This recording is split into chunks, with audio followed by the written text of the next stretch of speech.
Welcome to math class. We are continuing on in the Math Makes Sense 9 textbook. We're on to section 5.3 now, which is adding polynomials. So now we actually get to take our math skills and learn how to simplify some of these complicated equations a little bit. So we're going to start off with the example that's on the page, on the top of the page 227. The example they give us is 7s plus 14 plus negative 6s squared plus s minus 6. Okay. So we're going to simplify this down. We aren't going to solve it because we don't know what s is. We don't actually have a value for that. So there's no way we can actually come up with an answer. All we can do is come up with the simplest form of this equation that we possibly can. So the way we do that is the first thing I'm going to do is I need to remove my brackets. Now, this is very easy on this particular question because I'm adding my polynomials. So all I have to do here is essentially get rid of the brackets. I'm going to rewrite this in a second. But because I'm adding these two together, but my very first number is a negative, what I wind up with is 7s plus 14 minus 6s squared plus s minus 6. Okay? The reason we have that is because it's the same thing as writing plus 14 plus bracket negative 6s squared. All we're doing here is recognizing that, you know what, if I'm adding a negative in effective reality, all I'm really doing is subtracting. So now I've gotten rid of my brackets and I've got everything like this. Here's a quick tip. Anytime I have a variable by itself, I'm just going to add a 1 right in front of it. It will help you understand and recognize which numbers you have to add together. So now what I'm going to do is actually group like terms. So I have my 1s over here. That's the same as my 7s, or sorry, not the same, similar to my 7s. So I can actually combine those. I have 14 here, which is similar to negative 6. And then the last one left out of the party is my negative 6s squared. So first thing I'm going to do, rewrite them all in order. So 7s plus 1s plus 14 minus 6 minus 6s squared. 7s plus 1s becomes 8s plus 14 minus 6 becomes 8, and then I'm left with 6s squared at the end. Pretty simple, not overly complicated. The trickiest part with this stuff is recognizing which of the terms can be combined. And if you ever get a variable by itself, always put a 1 in front. It'll make everything make a little bit more sense in your brain as you're working your way through it. All right, so let's look at the next example on that very same page. Slightly further down, you're going to find an example. What they have here is they actually have a square. It looks something like that. And they have a formula that represents the distance of each edge. So this is 2x plus 1. And then the bottom long edge is 3x plus 2. So what they want you to do is write an equation for the perimeter of this particular rectangle. So I'm going to start it off pretty easy. I know that both of these edges, because they're marked with a single line, are the same. So I've got 2x plus 1 over here and 2x plus 1 over here. So my perimeter is going, actually, I'm going to do this one over here. Perimeter is going to equal 2x plus 1 plus 2x plus 1. I also know that both of my long edges are the same, so 3x plus 2, 3x plus 2. So I'm going to add those. 3x plus 2, 3x plus 2. If you take a look on the screen here, this is another way that we can organize our like terms to make it easier for us to figure out how to combine them.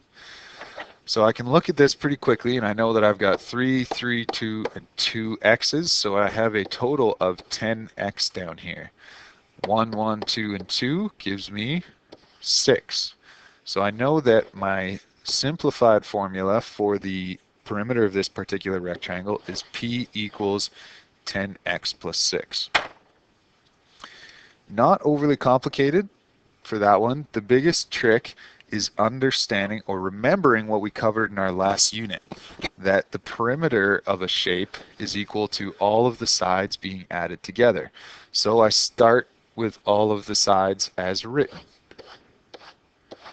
I add them together and simplify, and I get a final answer just like that.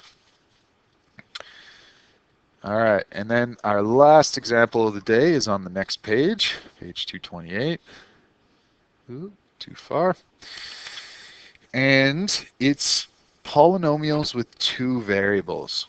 So what we have here is bracket 2a squared plus a minus 3b minus 7ab plus 3b squared. Holy smokes, I think I'm going to run out of room on my board here. Plus negative 4b, well, that's not a b, 4b squared plus 3ab plus 6b minus 5a plus 5a squared. Oof, big old equation there. So I'm going to simplify this down, but I'm going to work step by step. So the first thing I need to do is figure out which of my terms can be combined. So I'm going to start with 2a squared. Are there any terms that can be combined with this? So I'm looking for anything that has an a squared on it. So I know that this one is not going to count because it's got a b squared. The only other a squared I have is way over here. It's the 5a squared. I have a single a, so I'm going to take my own advice. I'm going to add a 1 in front of it. And this is the next term I'm looking for, any single a's by themselves. Look over here, negative 5a. I'm going to keep going here, so I'm looking now for anything that has a single b attached. Lo and behold, down here I've got positive 6b. Let's go to a different color here.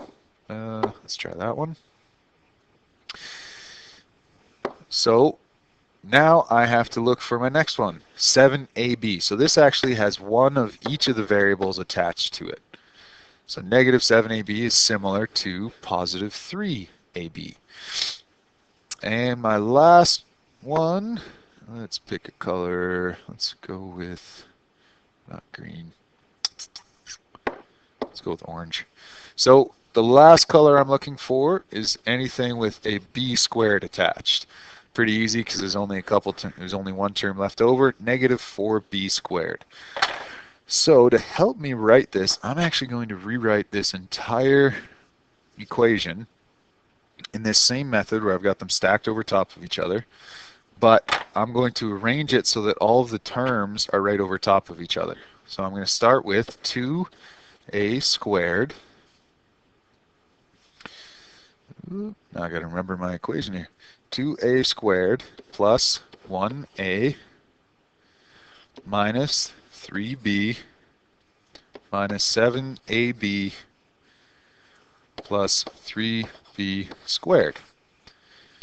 Now I'm going to add. Now I'm going to start rearranging the equation. So this was my a squared, so I'm going to have 5a squared plus, actually, we're going to go minus 5a. I'm going to go plus 6b. I'm going to match up my AB here, so now I've got plus 3AB, and then last is my B squared. I've got negative 4B squared. Now we get to combine 2A squared and 5A squared.